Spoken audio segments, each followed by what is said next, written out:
Admiral Kekstar stood on the bridge of his massive ship, the Imperial Dawn. His forearms worked quickly across the control panels, while his large black eyes studied the data screens. For 300 years, no one had visited this part of space. The humans who once lived here were gone, killed by a terrible disease that spread across their worlds. The Galactic Empire had many records about humans. They were a stubborn species who refused to join the Empire peacefully. They fought hard battles and would not surrender, even when they faced much stronger enemies. When the Great Plague came in the year 2387, most people in the galaxy felt sad but also relieved. The humans could finally rest in peace. Admiral called out his second-in-command, a tall blue-skinned Vorthan named Zilek. "We are getting close to the Sol system. Our sensors show everything is quiet, just as expected." Kekstar nodded his large head. His people, the Zephyrians, had ruled the galaxy for over 1,000 years. They were wise and powerful, and they kept peace between all the different species. This trip to the old human worlds was just a simple job. The Empire wanted to study the ruins and learn more about how the humans had lived.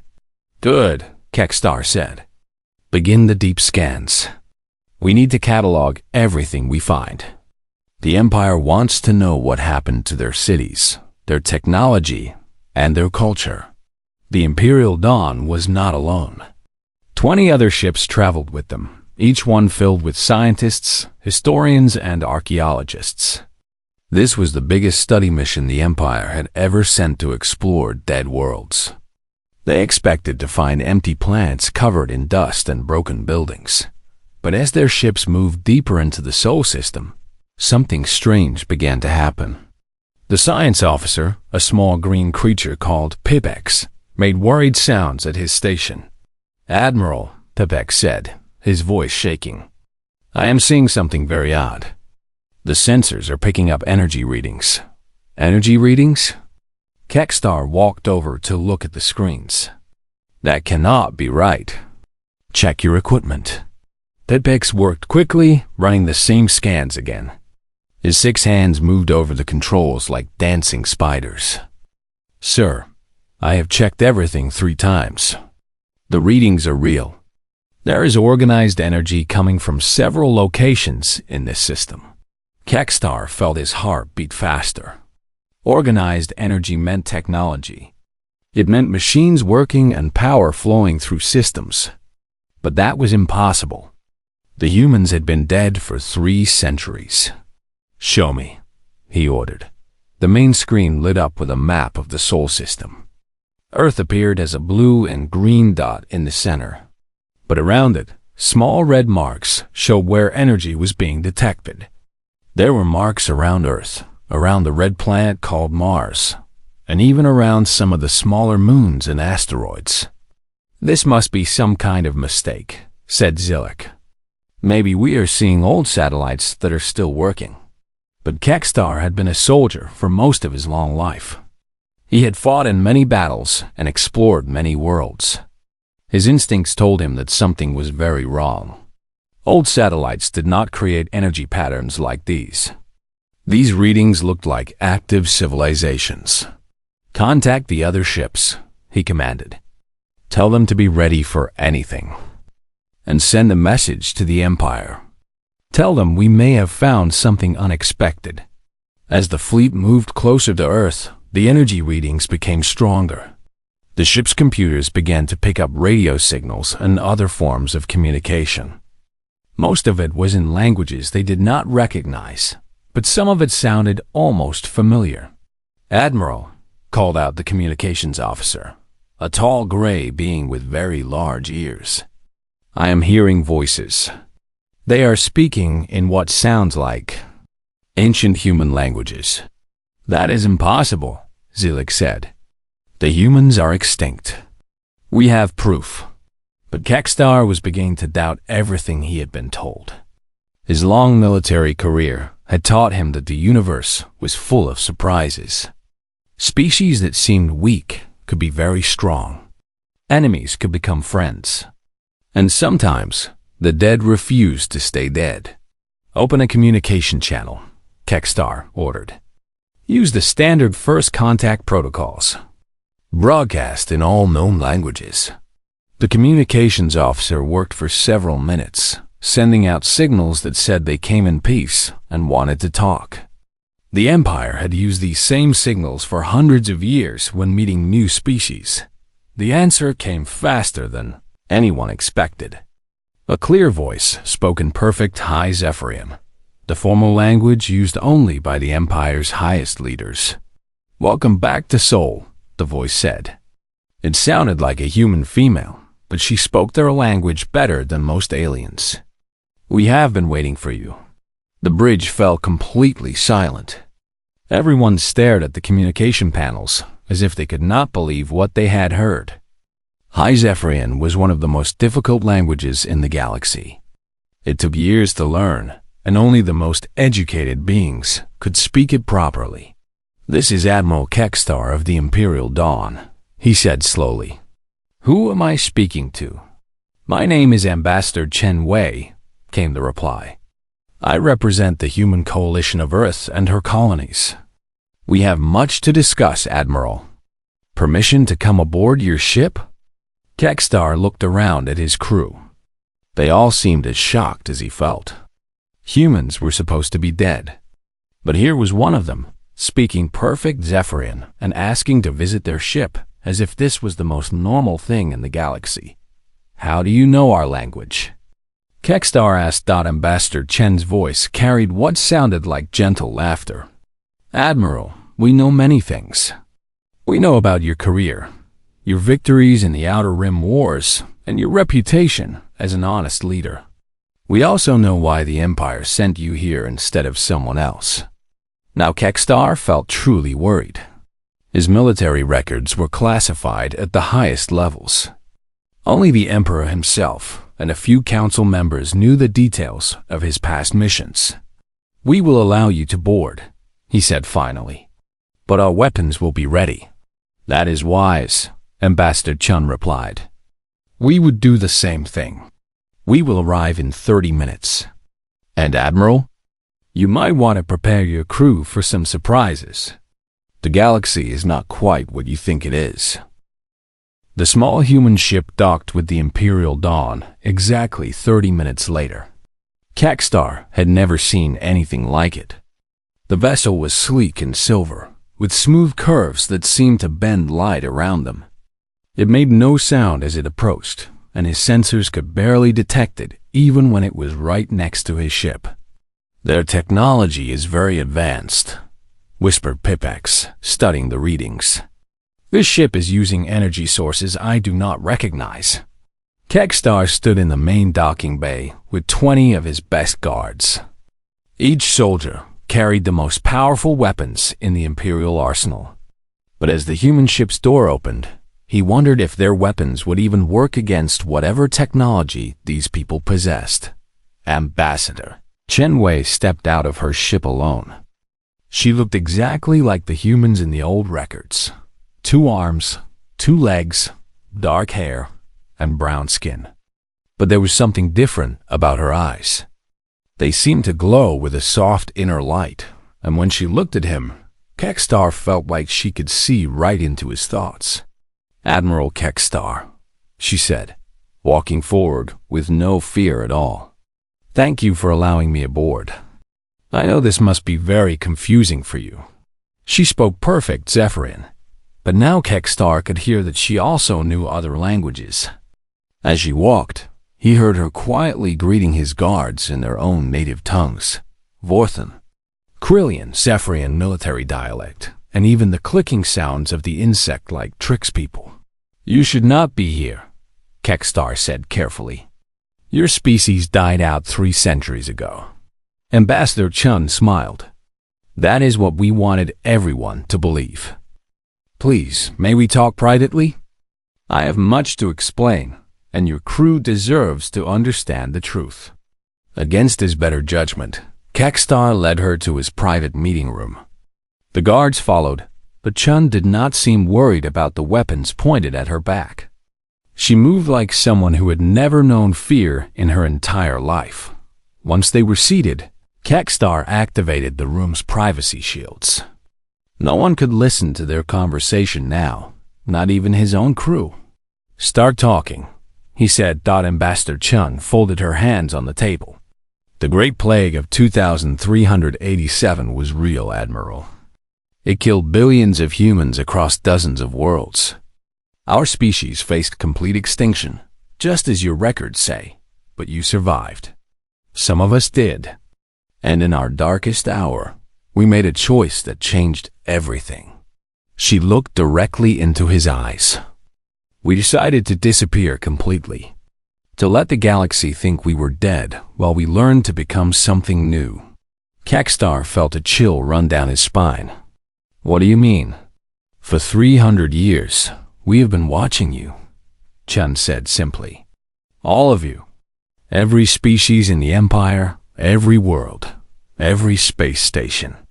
We intercept your communications, study your cultures, and learn your languages. We know about every political debate, every military campaign, every scientific discovery." "That is impossible," Kekstar said. But his voice sounded weak even to himself. Chun reached into her pocket and pulled out a small device that looked like a crystal. When she touched it, the air above the table filled with images. Kekstar saw battle reports from recent wars, classified documents from the Imperial Council, and even personal messages between high-ranking officials.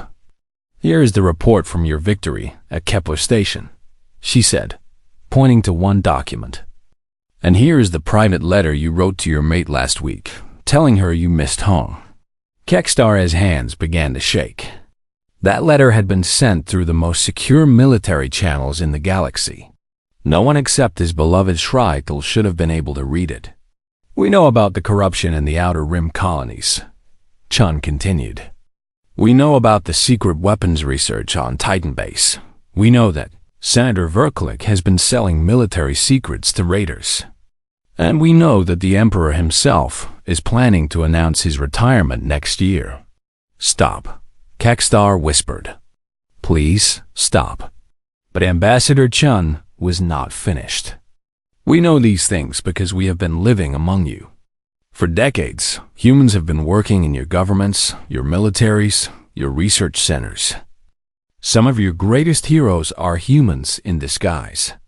The room felt like it was spinning around Kekstar. Everything he thought he knew about the galaxy was crumbling. "Why?" he managed to ask. "Why reveal yourselves now?" "Because you were chosen," Chun said gently. "Our intelligence networks identified you as one of the few Imperial officers with both the skill and the integrity to handle this situation properly. We have been watching your career, Admiral. We know you are an honest being who cares about peace. But why now?" Kekstar repeated. "Why after 3 centuries?" Ambassador Chun's expression became serious. "Because the galaxy is in danger, and we can no longer protect it from the shadows. There are threats coming that the Empire cannot face alone. We need to work together, or everything you have built will fall." "What threats?" "The Void Hunters," Chun said, and her voice dropped to almost a whisper. "Entities from beyond our galaxy that consume entire star systems. They have been testing your defenses for decades, probing for weaknesses. We have been fighting them in secret, using technology and methods your people do not understand." Kekstar felt his world shift again. "You have been protecting us?" 43 separate incursions in the past 50 years, Chun confirmed. Each one stopped before it could reach inhabited systems. "Your military never even knew they were under attack. How?" "We learned to manipulate time itself," she said simply. "We can see possible futures, change the past in small ways, and move between different versions of reality. When the Void Hunters attack, we meet them in places and times where the Empire cannot see." Kekstar sat in silence for a long moment, trying to process everything he had learned. Finally, he asked, "What do you want from us?" "Partnership," Ambassador Chun said. The Void Hunters are getting stronger. Soon, they will launch an attack we cannot stop alone. The Empire needs to know the truth so we can face this threat together. And if the Empire refuses? Chen's glowing eyes grew sad. Then everything you know and love will be consumed by creatures that exist only to devour. The choice is yours, Admiral, but choose quickly. Time is running out. Outside the meeting room, alarms began to sound. Kekstar heard his crew shouting in confusion and fear. Through the walls, he could hear Pipex calling his name urgently. What is happening? Kekstar demanded. Ambassador Chun closed her eyes for a moment, as if listening to something only she could hear. When she opened them again, they were filled with worry. The Void Hunters, she said quietly. They have found us. Kekstar rushed to the bridge with Ambassador Chun following close behind. His crew was running around in panic, trying to understand the readings on their screens. Space itself seemed to be tearing apart near the edge of the Sol system. Report. Kekstar shouted over the noise. Sir, something massive is coming through what looks like a hole in space, Pipex called out. The energy readings are off the charts. I have never seen anything like it. On the main screen, a dark shape was pushing through a crack in reality. It was huge, bigger than any ship Kekstar had ever seen. The thing looked like it was made of liquid shadow, with parts that moved and shifted like it was alive. That is a Void Hunter scout ship, Ambassador Chen said calmly. It found us because of your arrival. Your ships create energy signals they can track. Our weapons, Zilix started to say, will not work, Chun finished. Void Hunters exist partially outside our reality. Your plasma cannons and missile systems cannot hurt something that is half in another dimension. Kekstar watched his crew prepare for battle, knowing it would be useless. Then how do we fight them? We do not fight them here, Chun said. She touched the crystal device again, and the air filled with new images. We lead them away and deal with them using methods your technology cannot detect. Before anyone could ask what she meant, 3 more human ships appeared around the Imperial fleet. They had not been there a moment before. They simply materialized out of nothing like ghosts becoming solid. This is Captain Rodriguez of the Human Defense Corps, a voice said over the communication system. Imperial vessels, please maintain your current position. We will handle the intruder. The human ships moved toward the Void Hunter with impossible speed. They seemed to flicker in and out of existence, sometimes appearing in one place and then instantly appearing somewhere else. Kekstar realized they were moving through folded space, jumping across distances without traveling through the area between. How are they doing that? Pipex whispered. We learned to bend reality, Ambassador Chun explained. When your species faced extinction, you would probably try to run or hide. Humans chose to evolve instead. The battle that followed was unlike anything Kekstar had ever seen. The human ships fired weapons that seemed to be made of pure light. They moved in patterns that defied physics, attacking the Void Hunter from angles that should have been impossible. Sometimes they seemed to attack the creature before it even moved, as if they knew what it was going to do before it did it. They are fighting in multiple timelines at once, Chan said, watching his confusion. Our pilots exist in several different moments simultaneously. They can see what the enemy will do and react before it happens. The Void Hunter fought back with tendrils of darkness that could reach across space to grab its targets. But every time it tried to attack, the human ships were somewhere else. They danced around the monster like insects around a flame, always just out of reach. This is impossible, Zilek said. No species could develop technology this advanced. No ordinary species, Chun agreed. But humans are not ordinary. We never were. Finally, one of the human ships fired a weapon that looked like a small star. The blast hit the Void Hunter and the creature simply vanished, taking the hole in space with it. Reality sealed itself back together, as if nothing had ever been wrong. Target eliminated, Captain Rodriguez reported. Admiral Kekstar, would you like to see what we have built here? Kekstar looked at Ambassador Chun, who nodded encouragingly. I think it is time you understood what humanity has become. The Imperial fleet followed the human ships deeper into the Sol system. As they approached Earth, Kekstar saw things that made his brain hurt to look at. The planet was still there, blue and green and beautiful.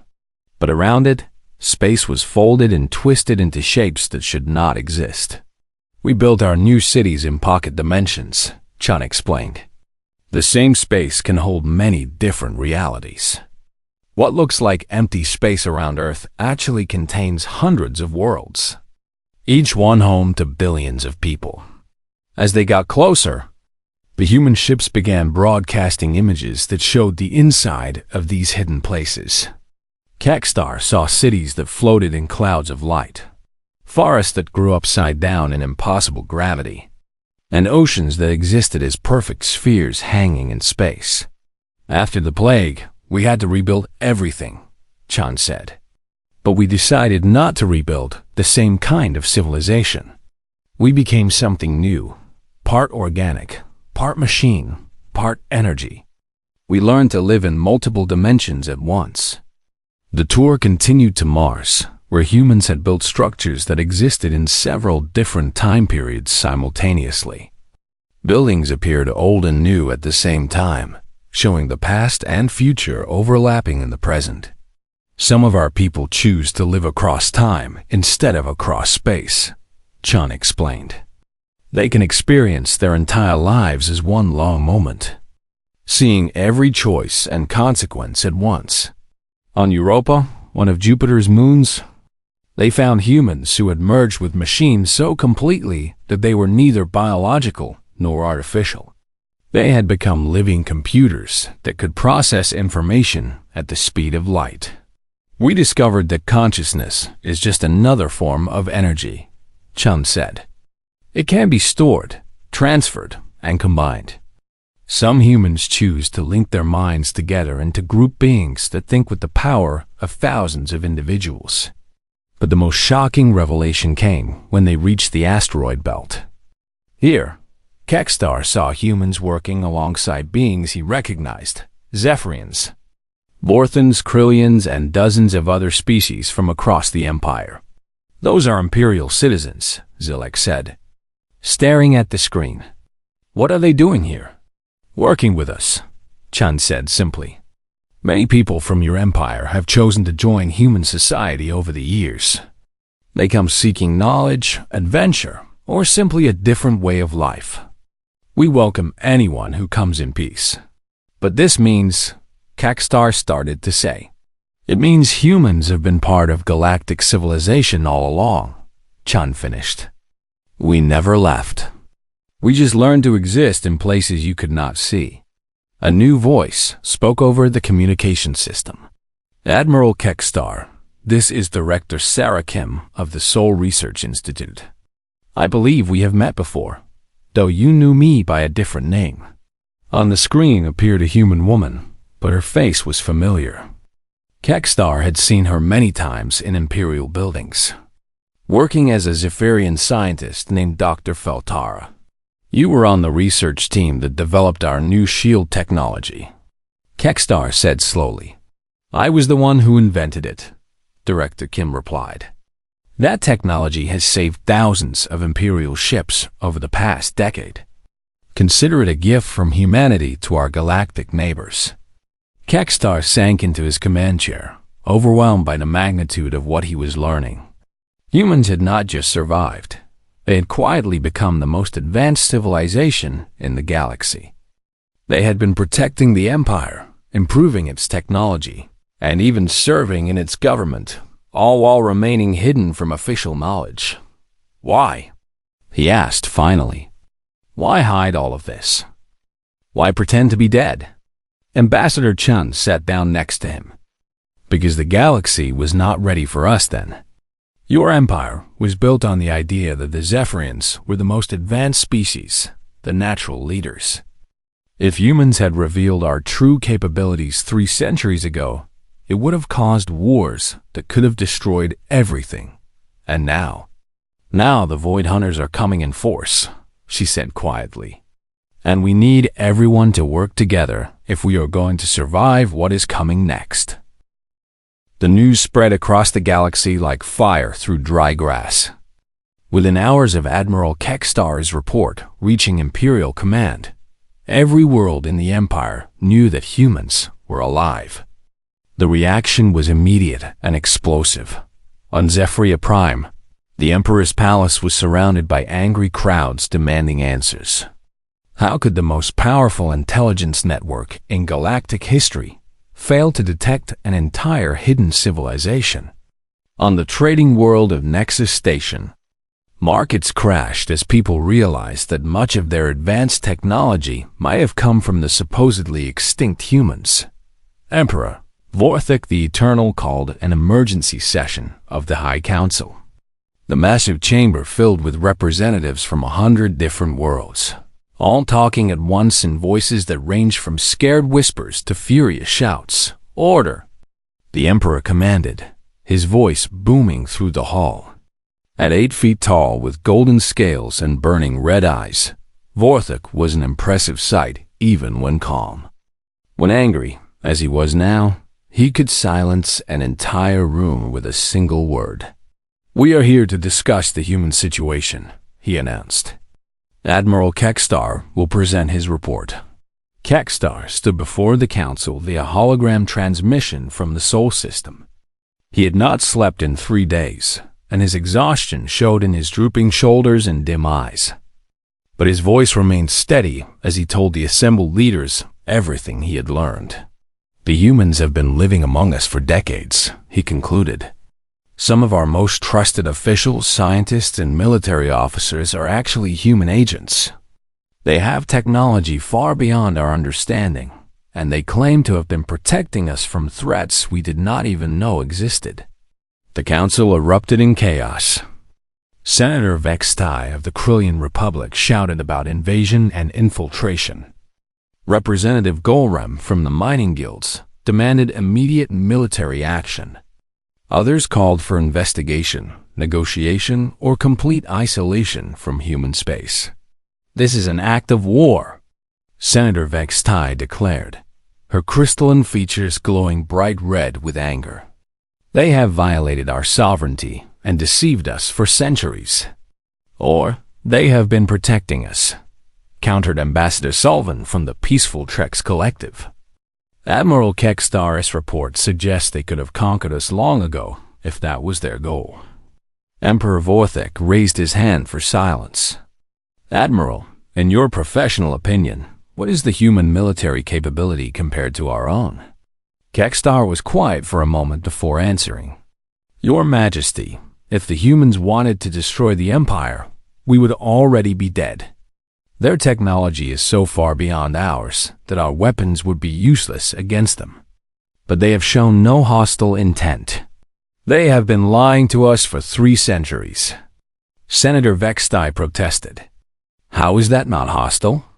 Because they could have simply taken over, Kekstar replied. Instead, they chose to help us grow and develop on our own. Much of our recent technological advancement appears to have come from subtle human guidance. General Morkoth, the Empire's supreme military commander, leaned forward. What about their claims regarding these Void Hunters? Have you seen any proof? I have seen them fight one, sir. Our weapons had no effect on it, but the humans destroyed it easily using methods I cannot begin to understand. The Emperor stood, and his presence filled the chamber. Bring me Ambassador Chen Wei. I will speak with her directly. 3 hours later, Ambassador Chun materialized in the council chamber using the same technology that had amazed Kekstar. She appeared without warning, standing calmly in the center of the room while security guards scrambled to surround her.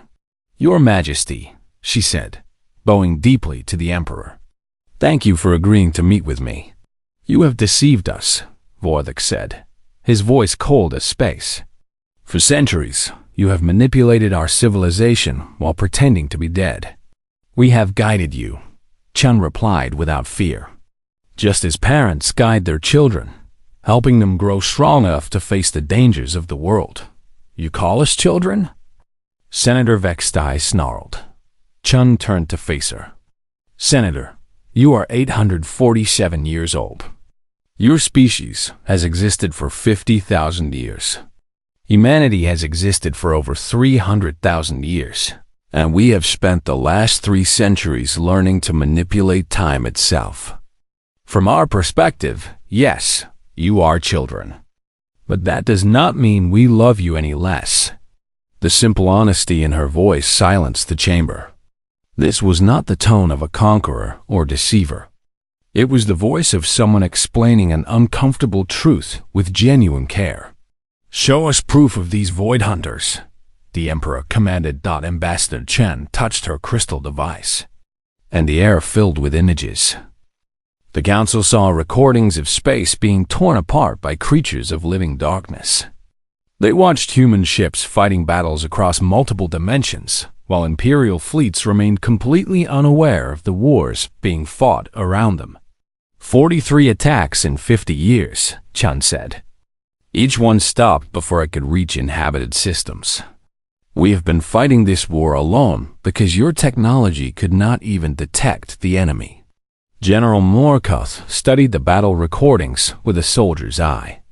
These creatures, they can really destroy entire star systems. They consume them, Chun confirmed. Everything, matter, energy, even the space itself. They leave nothing but empty void where worlds once existed. Why should we believe you? Senator Vextai demanded.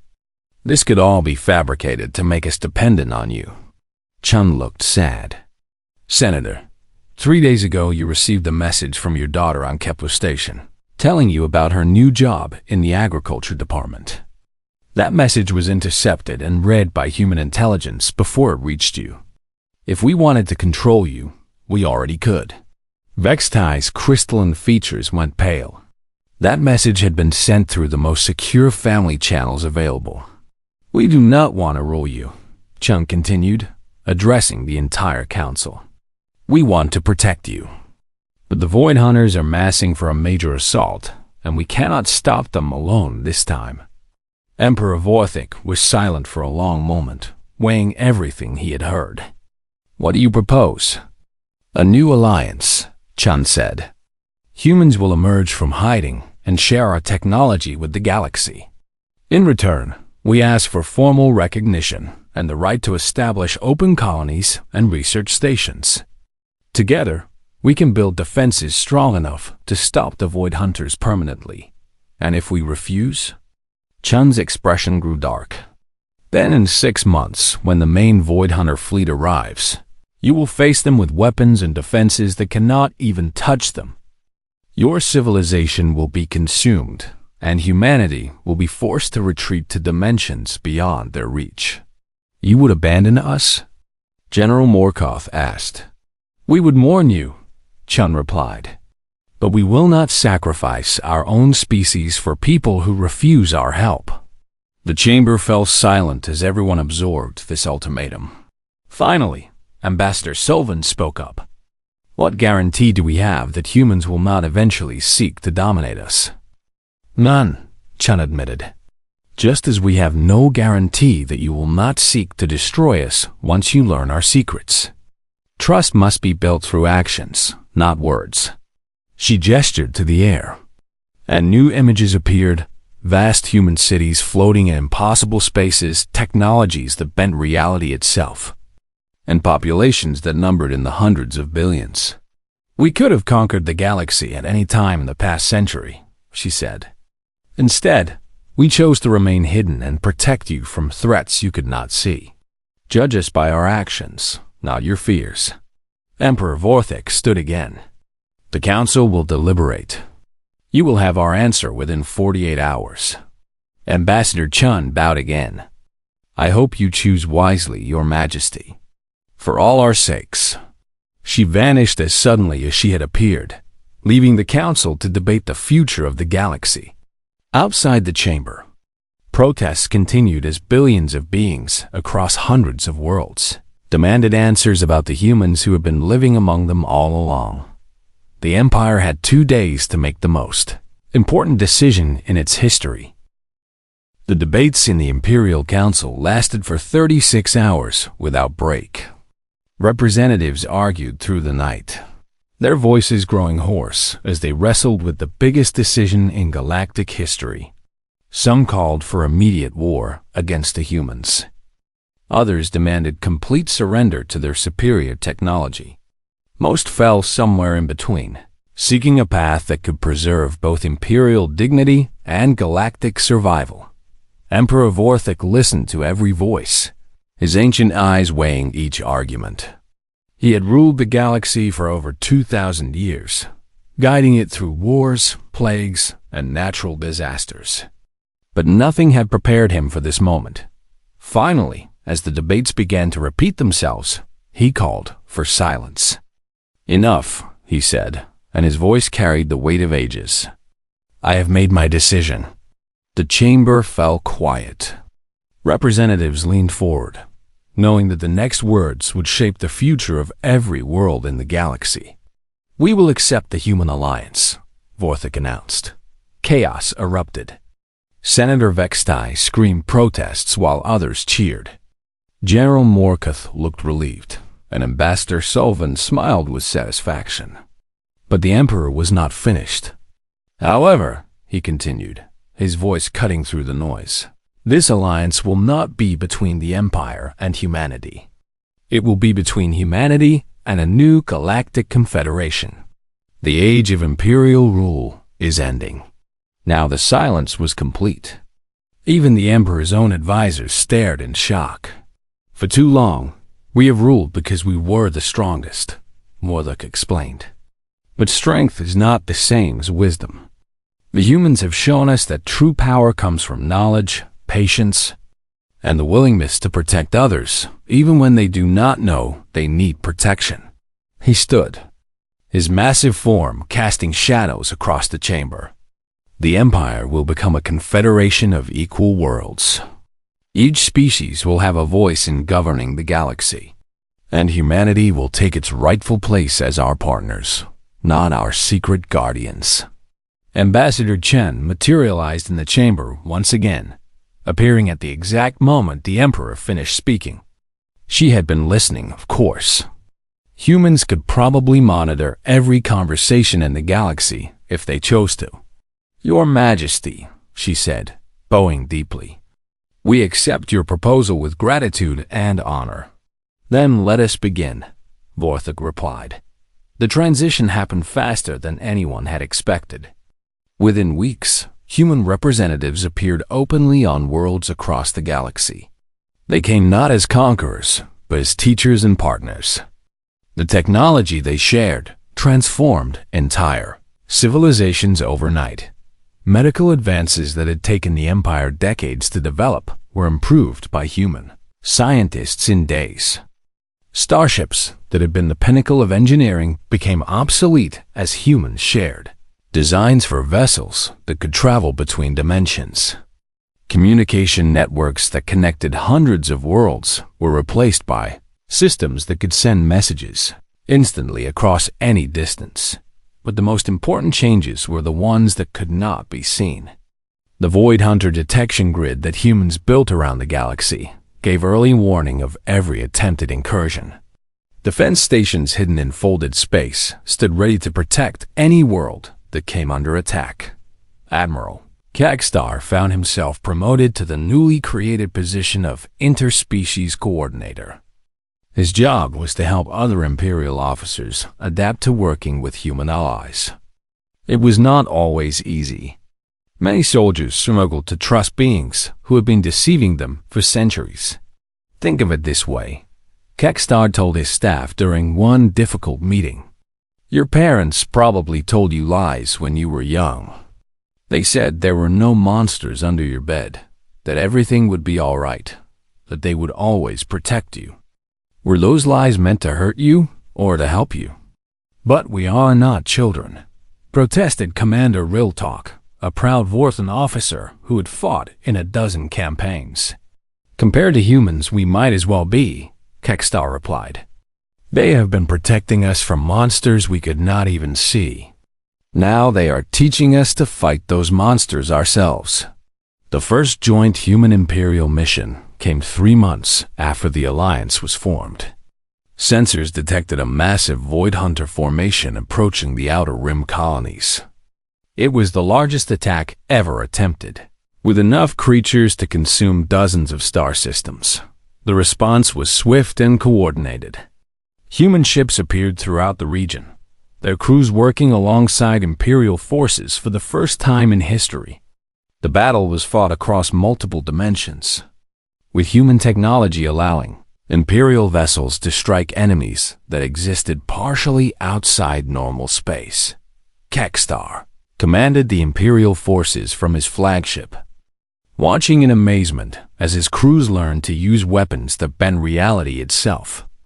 Beside him, Captain Chun Rodriguez, Ambassador Chun's daughter, coordinated the human response with calm efficiency. "Target the dimensional anchors first," she instructed over the communication channels. "Once they lose their connection to their home reality, they become vulnerable to conventional weapons." The battle lasted 18 hours and ended in complete victory. Not a single Void Hunter escaped, and no Imperial worlds were lost. More importantly, Imperial crews had proven they could fight alongside humans as equals. "We did it," Kekstar said as the last enemy ship was destroyed. "No," Captain Rodriguez corrected with a smile. "We did it, together." The victory celebration that followed was held on Earth itself, in one of the pocket dimension cities that humans had built around their homeworld. Representatives from every species in the galaxy walked through impossible gardens, where flowers bloomed in 7 different colors of sunlight.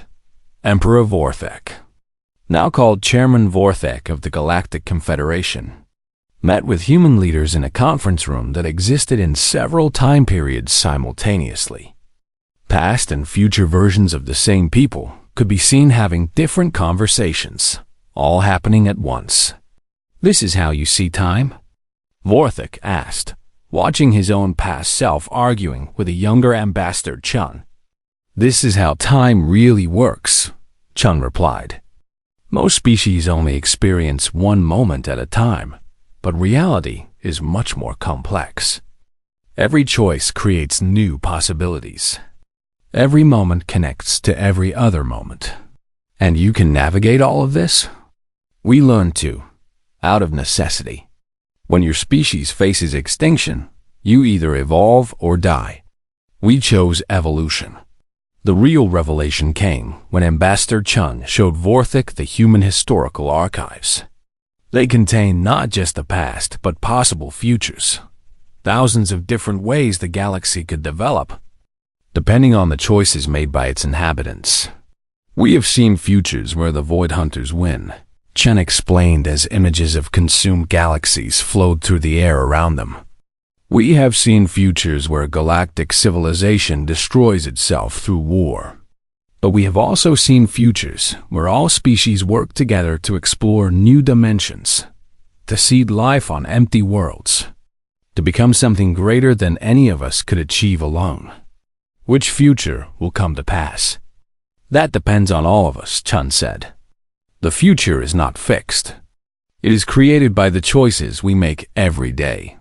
As the celebration continued, Kekstar found himself in a quiet garden where Earth's original moon hung in an impossible purple sky. He was joined by Pipex, his old science officer, who was studying a flower that seemed to be growing in reverse time. "Do you think we made the right choice?" Pipex asked. Kex single quotes Tar thought everything that had happened, the fear, the confusion, the amazing discoveries, and the new possibilities that stretched out before them all. "I think we made the only choice," he replied.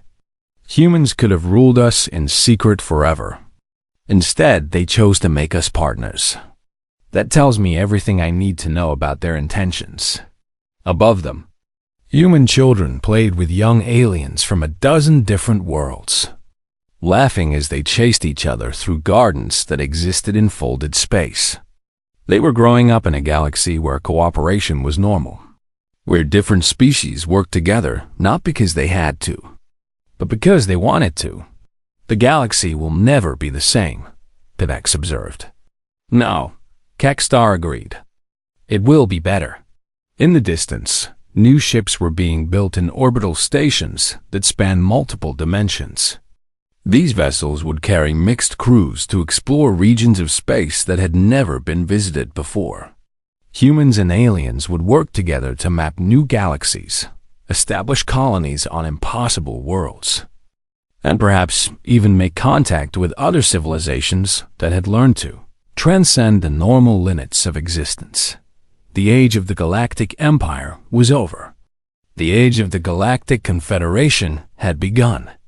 And somewhere in the folded spaces around Earth, human scientists were already working on technologies that would make their current miracles look simple by comparison. The forgotten race had revealed itself at last.